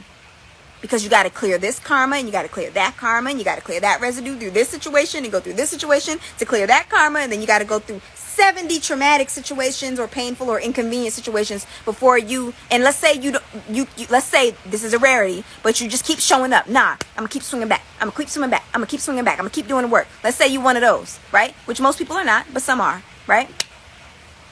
Then 10 years later, you get your dream home. But if you jump the timeline, if you learn to jump the timeline, you start clearing your subtle bodies, you're not bound to the laws of time. Time only applies to artificial timelines. That is the linear construct, okay? You're not bound to that. Let me use an example. I've had celebrity clients when I've done hair before, right? And these are spontaneous happenings. I know what it feels like when I'm not on an artificial timeline. And when I'm not on it, I go in overdrive because I'm scared I'm going to be yanked to a denser timeline, right? So I was already cognizant of it. But again, I didn't have the technology to help me to control it at will, which is what's in the fulfillment code, as well as this other adjoined service that I have with my teacher that changed the entire trajectory of my work and my life, okay? Now, when you start to hop the timeline, the other day, let me give you an example. I was like, I want higher end clients. It's just something that I wanted. I was experimenting. I literally told my girlfriend, I was like, I want to experiment with this timeline stuff because my field is clear and I want to see how I can make some shit shake. I wasn't even desperate about I just wanted to see. Let me see something. I was like, I want higher paying clients. I want celebrity clients. I want people that are of a certain, I don't know, like I want to be a spiritual advisor for celebrities. Guess who has a celebrity client now, right? Before that technology was introduced to me, it likely would have taken me years to attract her and to work with her. Not because I'm not capable or I'm not powerful or I'm not gifted, but because my subtle body contents would have had me in such icky expression pocket. Y'all seen me there before. Oh God, why is she so angry? Why is her energy so, it's so heavy? It's so, yeah, that energy, right? If I would just stay in that energy, that was a denser timeline. And I wouldn't have access to anything beyond that timeline if I stayed there. I'd be going all like this, high timeline, low timeline, high timeline. I would just do this. But after the technology, I was able to hold it I wouldn't just be dropped down there. And when you about to be dropped, you'll feel it in your nervous system. Your nervous system will be like, your heart start palpitating. You'll start to feel your heart sink. And then yeah. So this is breaking down, the fulfillment code breaks down the science between aligning that stuff through your nervous system cues, through your karmic clearings, all that jazz, right? So the fulfillment code, in the fulfillment code, we will be heavily referencing this formula to gauge where you are at present. The contents of your subtle bodies that have influenced this state, which is what you're going to be doing with Falashade, that's my shadow worker. And how to clear it out moving forward so that you have little to no interference, karmic interference, when it comes to embodying your whole truth. Meaning manifesting what aligns with that truth. Holding that frequency through breath, mudras, physical exercises, and overall attunement to your subtle bodies via following nervous system cues. So think about this. Remember I said I was able to hold it here? If we were able to actually hold it here, we have moments where we're there. I opened my first shop. You're there. You're inspired. You're over. You got that momentum. You feeling all the magic. And then some nigga from your past pops up. And you get yanked to that timeline. And you can't even focus no more. And you've slowed down. You're moving a lot more slow. When you have momentum that comes from inspiration, that's timeline jumping. You don't know time when you're inspired. You just... Remember how I was channeling the other day? I didn't know time. I was pulling shit from timelines that people ain't gonna be talking about for until the next 50 years come around. I've always pulled from higher timelines, but I was not able to stay there at will. And that's what I want to teach you guys. So, yeah, that's that. So, here are the topics for the 8 weeks. And I'm going to what's included, and then I'm going to head out because I have to take my baby to have some fun. Week 1 is titled Higher Guidance. So this is aligning your intentions, okay, with what actually inspires you. Now, inspiration has a lot to do with your nervous system cues. When you're inspired, you can feel certain... You're looking all stupid and smiling all, right? Not stupid as in stupid. It's just the language that I have from my cultural disposition. But anyway, aligning your intentions with what actually inspires you. If you don't have the magic... One second. I don't want to miss y'all. This is for my upcoming... I have a new service, a 2-in-1 service. And I have the 8-week initiative, which is what I'm going over right now. I'm going to go over the service and then I'm going to head out. So, going back to week 1. So, if you join the fulfillment code, right? And you're like, I'm joining the fulfillment code because I want to make money. And I want to blah, blah, blah. But you have no feeling behind that intention.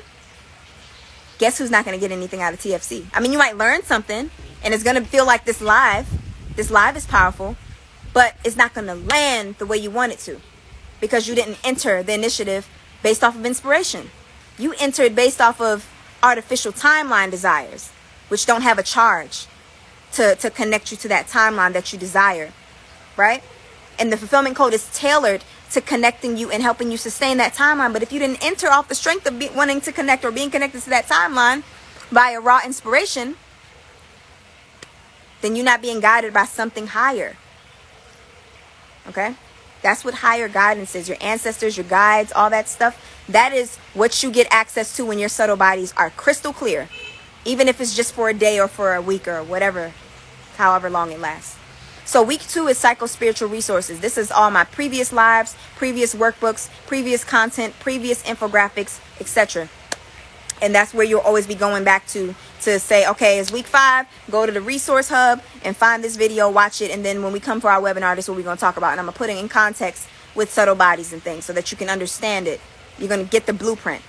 Week 3 is understanding karmic cycles and the significance of your subtle body. So this is where I'll break down the formula, which I'm going to be applying to your present day karmic disposition and going over key terms like subtle bodies, residues, stragglers, interference. I'm going to make sure you understand those terms so that when I get to talking, you're not like, what's interference?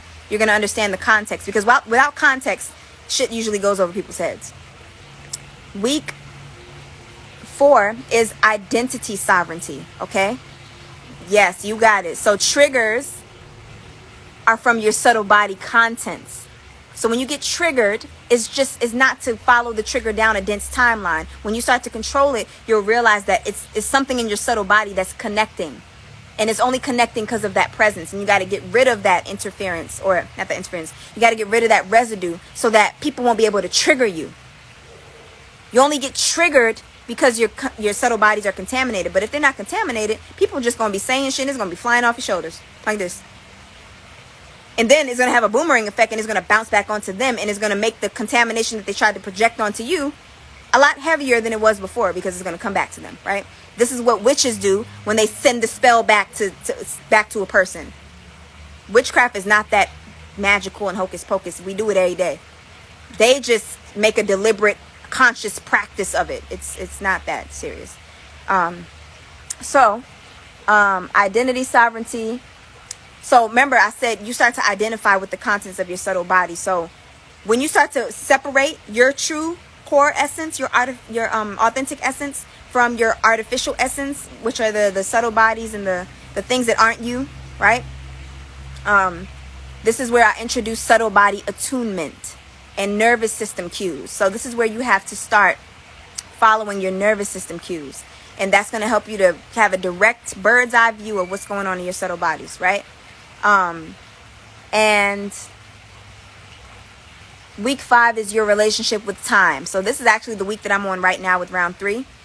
Subtle body contamination and artificial versus natural timeline. So once you learn what those timelines look like, you'll be able to recognize when you're on that timeline. And until you start getting into the practice and the technology, let's say you're on a higher timeline, you wake up inspired, do what I did, post content, do this, talk to people, like do everything that you can while you're on that timeline and watch magic happen. And then maybe you might get yanked to a more artificial timeline, and then you feel like you lost your magic. You're going to have to experiment with that a little bit so that you can learn the playing field, so that when you have the technology, you know when you're due for a cleaning, when you're due for some breath work or what have you, etc.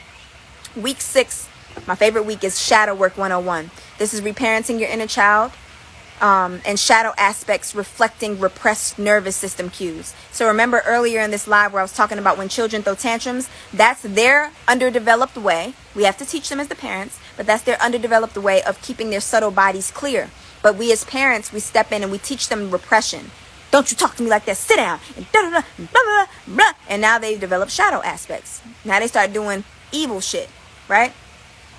We got to work on that. We got to reintegrate the inner child so that you got your partner in crime back. Y'all going to dap each other up. Feel me? Your nervous system ain't going to feel like it's working against you no more. You're going to take it as a sign instead of like, oh God, this anxiety is back. Let me pop this pill. No, y'all going to be homies again. Feel me? And then week 7 is, after week 6, you have your session with Sade. Now she's gifted in a way that I am, but in a different way. She can go through your subtle bodies like she's going through a file, and she can pick up on everything in your subtle bodies to so much. Like, you see how I'm concise in my lessons and the way that I articulate myself? She's that concise when it comes to subtle body contents. I can't get anything past her. That's why she's been my shadow worker for the past few years. I'll get on the phone with her and I'll be like, yeah, I'm fine, because I didn't care.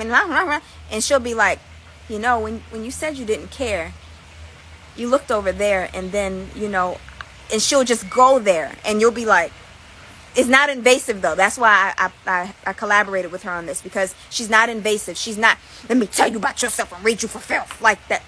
That's not really what the inner child needs. Okay. 9 times out of 10, the inner child had an approach similar to that, which is why it's not receptive to it in the first place. Some of us, we learn like that because our inner child didn't have trauma associated with that approach. Others, not so much. And now, or vice versa, really. Or, and then week 7 is lucid living. So if you know what lucid dreaming is, which is controlling the dream, now we're getting into lucid living. You're going to be able to do the same thing in your waking life, but in your actual waking reality and not your dream state. And this is jumping timelines and accelerating the karmic clearing process, right?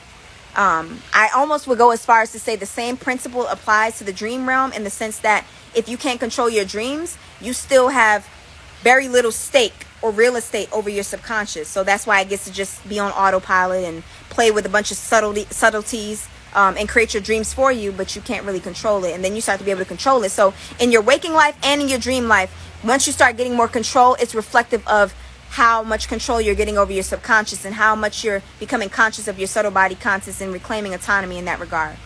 And then you have week 8, which is your Trinity is your altar. Yes, my shadow worker is the one that I'm collaborating with in the fulfillment code. Her name is Psychospiritual. You can email me or DM me and I'll send you her direct link, or you can enroll for the fulfillment code and it's included. Now, week 8 is your Trinity is your altar. So maintaining subtle body hygiene. This is why I told you guys, if you can have an altar in your house all you want, but if you have subtle body contamination, okay, those things that you think are going to land aren't really going to land, or it's going to be relative. So let's say you're putting things on your altar that connect purely to your lineage, okay? That's limiting you to your lineage. Round 4 isn't open for enrollment. Round 5 is open for enrollment. Round 4 is full. So yeah, round 5 is the next round. Now, let's say you got things on your physical altar, symbolically speaking. Remember I said you can have good ancestors and bad ancestors, right? And that you shouldn't be listening to all of them because a lot of them have unresolved subtle body residue that they want to live out because they just want to live it out because they think that's who they are, right? So when you have something that represents them on your altar, you're probably, you might experience power from it, but you're probably limiting yourself to the relativity of what that ancestor or what that expression of consciousness wanted, right? And the idea is your Trinity being your altar, meaning your essence should be what your altar is sustaining, not just this ancestor, because that's still limiting you to a specific timeline. A lot of people's ancestors, they allow their ancestors to hijack them and conjure up all these emotions that are not theirs. Next thing, now they're freedom fighters for some shit that they never even went through. Might get killed in the process, right? But if you were building your altar based off of your core essence, you wouldn't need to do all of that. You're here for you. You don't have to follow your ancestors' path or listen to them at all, especially if it's limiting or relative or just a fragment of something that has been passed down to you, right? So your Trinity should be your altar, meaning you are the ancestor now, okay? Your essence is who you are. This is your lifetime. This is your timeline. You can become an ascendant master and break this whole fucking reincarnation process altogether and free the whole fucking lineage, right? They don't know that. But when you connect to your raw essence, and if they were to connect to their raw essence, they would have known that, right? So, your Trinity is your altar, subtle body hygiene. After this, the last week, week 8, that's when you have your Kundalini yoga session with my teacher that introduced this technology. Shout out to Julian. You're amazing. Thank you for cussing me out and telling me about myself. And then after that, you have a spirit talk call, which is when you have a talk with me after your shadow work session with Psychospiritual and your Kundalini yoga session with Julian. And we assess the contents of your subtle body at that point after the initiative is finished, our 8 weeks together. And we'll see, what you got going on and what other things you need to make, maybe even lay out a plan for you, given where you're at karmically speaking. So what's included is 2-hour Zoom webinars every week for the entire 8 weeks. Community group chat, shadow work with Psychospiritual, Kundalini yoga with Julian, one-on-one spirit talk with me, access to my digital products, and that's it. So this round starts on January 10th and it ends on March 5th. My next round, like I said, round 4 is closed. Now let's say you don't want to wait for the fulfillment code and you want to start with subtle body stuff, right? If you guys are in here late, you're just going to have to rewatch it when I save it. So I created a 2-in-1 karmic alchemy bundle, right? Or a karmic technology bundle, if you will. So this is something just with me and my Kundalini yoga teacher, okay? Now, here we go over the connection between your subtle bodies and your nervous system, subtle body hygiene, all the stuff, karmic limbo, spiritual conjurings that happen against your will, cracking the code, DNA activations, getting chills, your cerebral capacity expanding, all that other stuff, karmic assessments, getting attuned to your subtle bodies, all that jazz. I'm going to pretty much give you the layout as per your unique circumstances. And when we're on the call, you get to tell me, like, this happened. What does that mean? I dissect it and put it in context karmically, ancestrally, and subtle body-wise so that you can understand what's going on with you. After that, you have your Kundalini yoga session with Julian. After your session, we have another follow-up call to discuss additional tools that you'll need to further keep your practice going, keep your hygiene high. Because here's the thing. You can go to teachers that have different approaches and methodologies. All you're doing is finding new approaches. You are the magic. So if your magic is dormant, that's why you can take any yoga class in the world and none of it's going to work. That's why you can breathe deep and it's not going to do anything. Yes, this is all remote. The convention that I'm going to have in Costa Rica for the Fulfillment Code participants, that's going to be in Costa Rica next year for all rounds of my TFC people. But this is just a remote service as well if you don't want to wait for the Fulfillment Code round 5, which is in January. This you can do tomorrow, right? But okay, so when it comes to altars, I'm glad you said that. Altars are more for showing and giving reverence. Let's say you did Kundalini yoga and you cleared the timeline and you're like, I'm so clear, life is so magical. Your reverence is maintaining subtle body hygiene, just to make the connection between the two. That's your reverence to your mind, body, and spirit. Keeping your subtle bodies clean. Clearing out stragglers when you need to. Dedicating yourself to the practice. I'm actually going to start my 40 days of Kundalini yoga when I get back home. So again, if you don't want to wait for the Fulfillment Code, you can get my 2-in-1 Karmic technology bundle. It's the most advanced, like literally. A month from now, I'm probably going to be working with people that are just like on some other something, and this service might not even be available at this capacity. So take advantage if you want. If not, just make sure your spirit is intact so that whatever you do, you can get some codes from this. You might not have to take the shit, but if you want personalized one-on-one channelings to make sure your shit is holding there, then you might want to book either of these services. Otherwise, just take these gems that I've been dropping in this live and experiment with your own timelines. Experiment with yourself. You can get just as far. This service is called 2-in-1 Karmic Technology Bundle. The other one, the 8 weeks, the 8-week initiative, that's called the Fulfillment Code. It's called, I might reference it as TFC sometimes. So when you click the link under my bio, the first one will say new 2-in-1 Karmic Technology Bundle, cleansing subtle bodies, jumping timelines, and saving yourself years of karmic clearing. That's the individualized one-on-one service that you can literally do tomorrow. You'll see the 4th tab will say register for the Fulfillment Code, an 8-week shamanic initiative teaching natural people the karmic clearing necessary to reclaim ancestral wealth, right? That's the Fulfillment Code. So that's 4 tabs down. I might move it up closer to, so it's just, I don't know, more easily accessible. So that's that. Now, again, if you want to just book a shadow work session with my shadow worker just to explore the contents of your subtle body, I will link her thing in my thing because I have more followers than her. So I think it would be really good for her if I could just link that to my link tree as well. So I'm going to do that now. 1 second. Oh, here it is. And if you want to just talk about what your options are, that maybe you don't know what's best for you, and if you want to work with me, you can book a consultation. The only one available is 2 hours, but I also have in 1 hour. So yeah, that's all I got for y'all today. I'm really, really excited. Like, this has been what my work has been missing. This has been what my life has been missing. And I think when I kept telling you guys I've been contracted, I'm deciding between this and the Nomadic Mamas course. Oh, no, man, Wandering Mamas, y'all. I'm integrating this into that too. Like, when I say this is going to bleed out into everything that I'm offering, Wandering Mamas is a mini course that I'm offering digitally, and then I'm having a gathering in Costa Rica in March next year. Probably going to be on March 22nd. And this is going to be for those of you guys that want to live abroad with your children. But here's the thing. Even if I were to do this, I'm glad I didn't. I'm changing the dates for the mini course so that you guys have more time. Because without this technology, there will be so many karmic interferences with your ability to get here with your kid and live in paradise like I do, right? Bro, listen. So, wait a minute. So here, let me walk y'all through it to give y'all an example.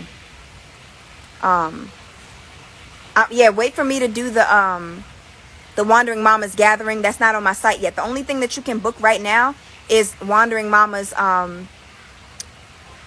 for the mini course digitally. So that's going to be probably mid-October, end of October or something like that, when I have those 2 weeks to myself until my next round of the Fulfillment Code.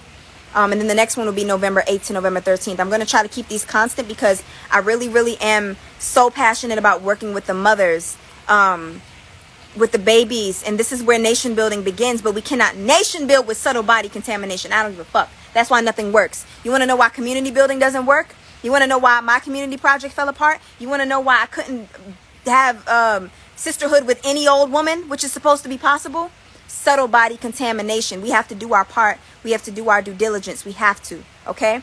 And so during this 5-day mini course, this is the virtual version. This is not the one that's in Costa Rica. Mothers will be equipped with the resources and the confidence and affirmative course of action required to take motherhood and personal fulfillment back into their own hands. So it's kind of like a fulfillment code, but for mothers with kids, okay? I'm focusing on mothers with toddlers right now because I have a toddler and I don't know what the complications are with older children that might have subtle body contamination or programs from the other parent or what have you, right? So single mamas, complete families, and expectant mamas are all welcome to participate. You can do a 3-day of this mini course, or you can do the whole 6 days. So day 1 is lifestyle and environment. So I'm teaching you all about Costa Rica, rainy season, housing, safety, local community connections, off-grid living, transportation, like all the 3D artificial reality stuff, because that's still a part of the human experience. If we didn't want to experience the artificial reality, we'd either kill ourselves or completely ascend and drop all this shit. But we still want to enjoy it, right? Life is cool when you're not bound to your subtle body contaminants, right?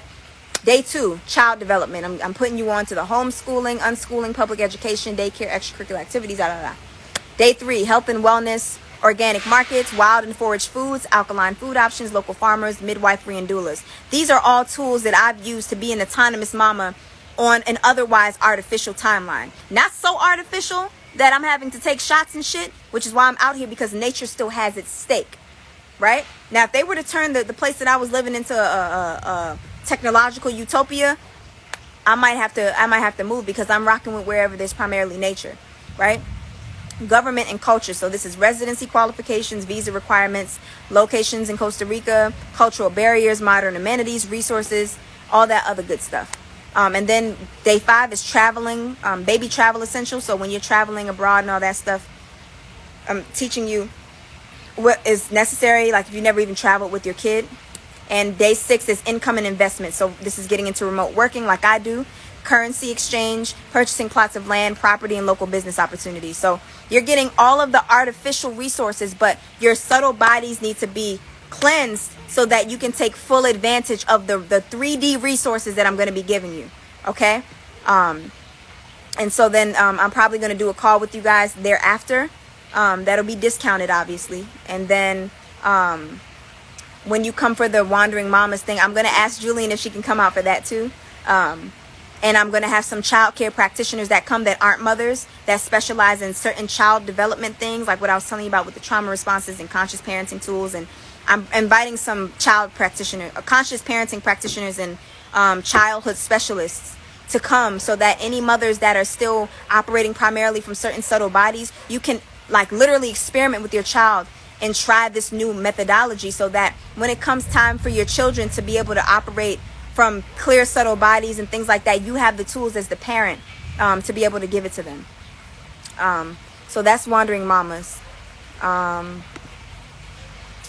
And I'm also building the Wakan Society. You know, that's my nomad network. So this is where I'm still adding resources to it, so bear with me. It hasn't launched yet, but you can join the mailing list, or you can join our directory. If you live abroad already and you have something that adds value, economic value to your community, or spiritual value to your community, that can be measured tangibly for now,